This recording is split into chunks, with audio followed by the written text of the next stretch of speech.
बिस्मिल्लाहिर्रहमानिर्रहीम। अस्सलाम वालेकुम डियर स्टूडेंट्स, उम्मीद है आप सब लोग खैरियत से होंगे। आज हमने फिजिक्स चैप्टर नंबर 2 के न्यूमेरिकल नंबर 2.7 के बारे में डिस्कशन करनी है।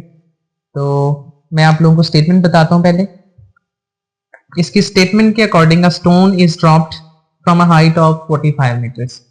हमने 45 मीटर्स की हाइट से एक स्टोन को गिराया है। तो हमने इससे रिलेटेड कुछ एक चीजें पहले डिस्कस की हुई, मैं आपको दोबारा बताता हूँ।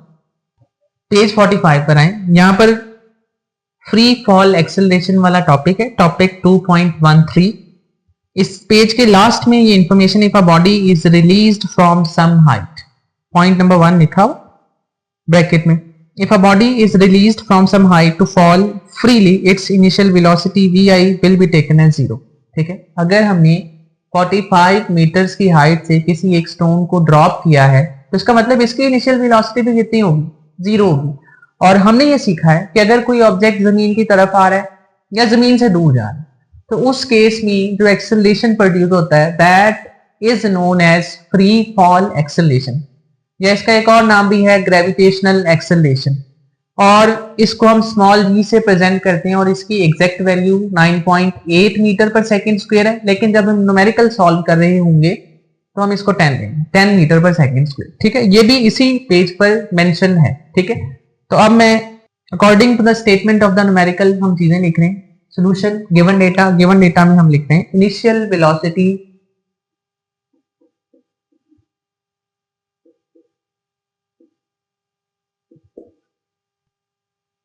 ऑफ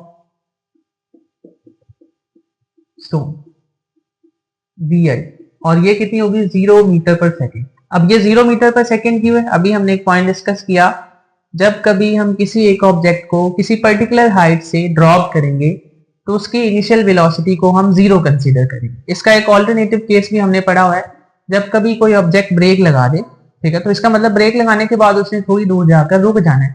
इसी तरह से हमने एक न्यूमेरिकल पढ़ा था, न्यूमेरिकल नंबर 2.6, कि हमने वैगन की ब्रेक लगाई है, उसने रुकने से पहले इतना डिस्टेंस कवर कर लिया है, तो उसमें कुछ हमने फाइंड आउट करना था एक्सेलरेशन कितना होगा। वो डिसेलेरेशन था, जिसका एक और नाम रिटार्डेशन भी है, तो वो हमने फाइंड आउट किया था। तो हमने यहां से ये याद रखा हुआ है, किसी ऑब्जेक्ट को पर्टिकुलर हाइट से ड्रॉप करेंगे तो उसकी इनिशियल वेलोसिटी हम 0 लेंगे। और हमने ये भी सीखा कि जब कोई ऑब्जेक्ट जमीन की तरफ आ रहा है या जमीन से ऊपर की तरफ जा रहा है तो हम उस केस में एक्सेलरेशन जो है वो ग्रेविटेशनल एक्सेलरेशन होता है। तो वो हमें कितना है बच्चों, मैं यहाँ पे लिख रहा हूं फ्री फॉल एक्सेलरेशन, या इसको हम ग्रेविटेशनल एक्सेलरेशन भी कहते हैं, जिसको हम स्मॉल g से डिनोट करेंगे।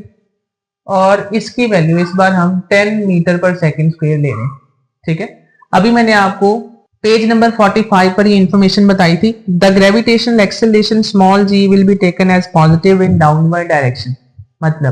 मतलब ये जब कोई ऑब्जेक्ट जमीन की तरफ आ रहा है तो हम स्मॉल g की value plus 10 metre per second square लेंगे। और दूसरा पॉइंट है, if a body is thrown vertically upward value of g will be taken negative.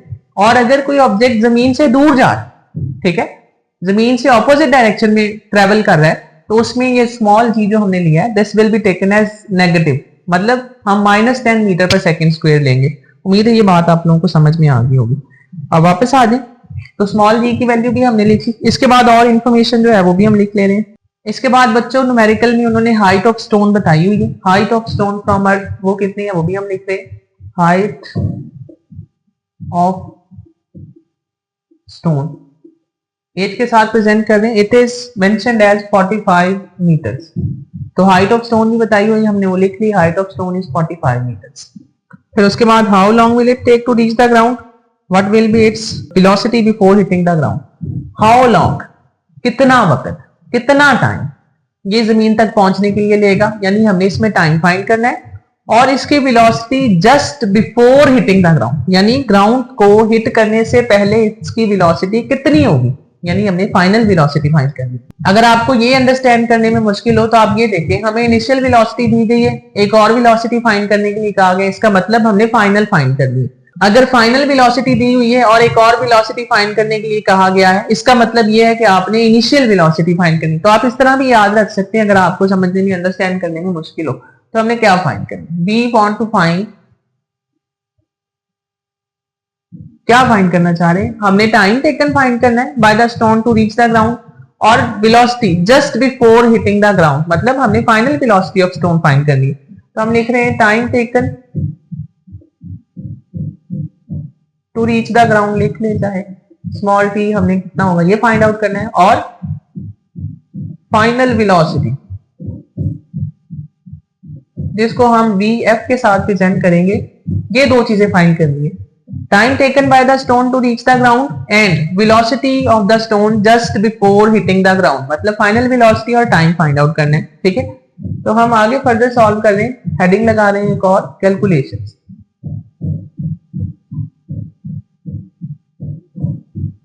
अगर टाइम फाइंड करना है तो हम इसमें फर्स्ट इक्वेशन भी यूज कर सकते हैं। ठीक है, सेकेंड इक्वेशन में भी टाइम आता है, वो भी यूज कर सकते हैं। अब गौर से देखें, अगर मैं फर्स्ट इक्वेशन लिखूं, सपोज लिखते हैं कि V F is equal to we I plus A T, ये मैं आपको समझाने के लिए बता रहा हूं। क्या हमने फाइनल वेलोसिटी फाइंड आउट करनी है? जी बिल्कुल करनी है। क्या हमने टाइम फाइंड करना है? जी बिल्कुल करना है जी फाइंड आउट।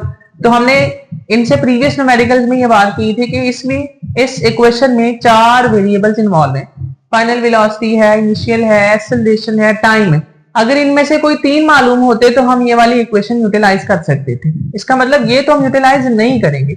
अगर ये नहीं करेंगे तो फिर सेकेंड इक्वेशन लिख के देखते हैं। सेकेंड इक्वेशन में हमने बच्चों पढ़ा S is equal to we I T plus 1/2 A T square, और अगर हम इसको ग्रेविटेशनल एक्सेलरेशन की फॉर्म में लिखना चाहें तो यहाँ पर एच आ जाएगा। इनिशियल वेलोसिटी वही रहेगी, टाइम भी वही रहेगा 1/2, और इस एक्सेलरेशन की जगह पर कौन सा एक्सेलरेशन है, क्योंकि ऑब्जेक्ट टुवर्ड्स अर्थ आ रहा है तो वो स्मॉल भी आ गया जिसको हम फ्री फॉल एक्सेलरेशन कहते हैं। अब देखो हमारे पास इनिशियल वेलोसिटी है ना, उसकी वैल्यू है 0, टाइम तो हमने फाइंड आउट करना है, स्मॉल जी की वैल्यू भी है, टाइम फाइंड करना है, और एच यानी हाइट भी हमें बताई हुई है। तो इसका मतलब हम इस इक्वेशन को यूटिलाइज कर सकते हैं। तो हम यहाँ पे लिख रहे हैं using second equation of motion. अगर हम सेकेंड इक्वेशन को यूटिलाइज करेंगे, और वो क्या है, h is equal to we I T plus 1/2 G T square. So we are writing here h is equal to we I T plus 1/2 G T square. अब यहां पर हम एक लाइन लगा लेते हैं और इस वाले की इंफॉर्मेशन को मैं रेज कर देता हूं। ठीक है, ये मैंने आप लोगों को अंडरस्टैंड करने के लिए बताई। हम h की जगह पर उसकी वैल्यू पुट कर रहे हैं विच इज 45, फिर उसके बाद इनिशियल वेलोसिटी कितनी है, 0। So we write 0 into T, ये टी वैसे ही आ जाएगा, इसकी तो वैल्यू फाइंड करनी है, प्लस 1/2, इस स्मॉल जी की जगह पर हम उसकी वैल्यू रिप्लेस करेंगे which is 10 metre per second square. So we are writing 10 metre per second square वाला हो गया इन्फॉर्मेशन। सो हमने जी की जगह पर उसकी वैल्यू पुट कर दी, और यहाँ पर है टी स्क्वेयर, टी तो हमने फाइंड आउट करना है, तो ये आ गया टी स्क्वेयर। तो यहां से आप 45 इज इक्वल टू 0 टी के साथ मल्टीप्लाई हुआ, 0 किसी भी नंबर के साथ मल्टीप्लाई हो तो वो 0, तो यहाँ पे 0 प्लस ये 2 1 2 2 5 10, ठीक है, तो बाकी रह गया 5 टी स्क्वायर। ठीक है जी, अब देखो 0 किसी नंबर में ऐड हो तो वो वही रहेगा, चेंज नहीं होगा। So we have 45 is equal to 5 T square. ये 5 इधर मल्टीप्लाई हो रहा है, इधर आके डिवाइड हो जाएगा, या हम डायरेक्ट कैंसिलेशन कर सकते हैं, 5 1 5, 5 9 45, ऐसी है ना। So we are writing here T square is equal to 9। ये तो टी स्क्वायर की वैल्यू मिल गई हमें, हमने तो टी फाइंड करना था, तो हम क्या लिखेंगे, taking square root on both sides. So it will become t square square root equal to 9 square root. ये कैंसिल हो गया, तो यहां से टी की वैल्यू मिल गई 3। ऐसा unit of time is second. ठीक है, तो हमने टाइम फाइंड आउट कर लिया कि उस स्टोन को जो 45 मीटर की हाइट पर है, जमीन तक पहुंचने के लिए 3 सेकेंड्स रिक्वायर है। ठीक है, अब हमने क्या फाइंड करना है, final velocity, velocity of the stone just before hitting the ground. Final velocity find करनी है, तो पहले इक्वेशन चेक करते हैं क्या इसकी मदद से हमारा काम हो जाएगा। V F is equal to we I plus A t. Final velocity तो हमने फाइंड कर ली, इनिशियल 0 इंफॉर्मेशन है उसकी हमारे पास, एक्सेलरेशन है, टी अभी हमने फाइंड आउट किया 3 सेकेंड्स है, तो इसका मतलब हम ये वाली इक्वेशन यूटिलाइज कर सकते हैं। तो हम यहाँ पे लिखे हैं using first equation of motion. So we have VF is equal to VI plus AT। हम यहाँ पे सारी इंफॉर्मेशन पुट करेंगे। इनिशियल वेलोसिटी 0, एक्सेलरेशन की वैल्यू 10, टाइम हमने फाइंड किया 3 सेकेंड्स। तो 0 प्लस 10 3 30, यहाँ पे आ गया VF। VF is equal to 30 metre per second. ठीक है, तो आपने याद ये रखना है कि ये जो ऐसे यूनिट है किसी भी क्वांटिटी का, ये मस्ट है। अगर आप नहीं लिखेंगे तो आपके 0.5 नंबर तो कम हो सकते हैं। तो लिहाजा इसका आपने जरूर खास ख्याल रखना है। ये फाइनल वेलोसिटी है, यानी वेलोसिटी है, तो आपने मीटर पर सेकंड लिखना है। ये टाइम है, तो टाइम का ऐसा यूनिट क्या है बच्चों? सेकंड है, तो वो लिखना जरूरी है। लास्ट हेडिंग हमारी क्या होगी? रिजल्ट, वो यहाँ पे लिख देते हैं। रिजल्ट में हम लिखेंगे hence the stone requires 3 seconds to reach the ground and the velocity just before hitting the ground is 30 meter per second. Hence, time to reach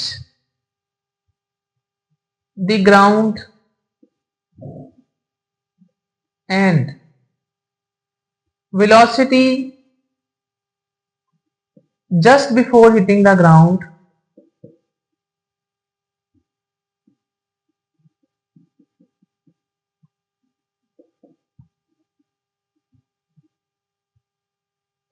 और कितना टाइम था बच्चों? हमने फाइंड आउट किया ना, टाइम कितना आया? 3 सेकेंड्स। तो हम लिख रहे हैं 3 सेकेंड्स एंड फाइनल वेलोसिटी कितनी आई थी? 30 metre per second, 30 metre per second respectively. ठीक है, या इसको आप अलग अलग 2 सेंटेंसेस में भी बता सकते हैं।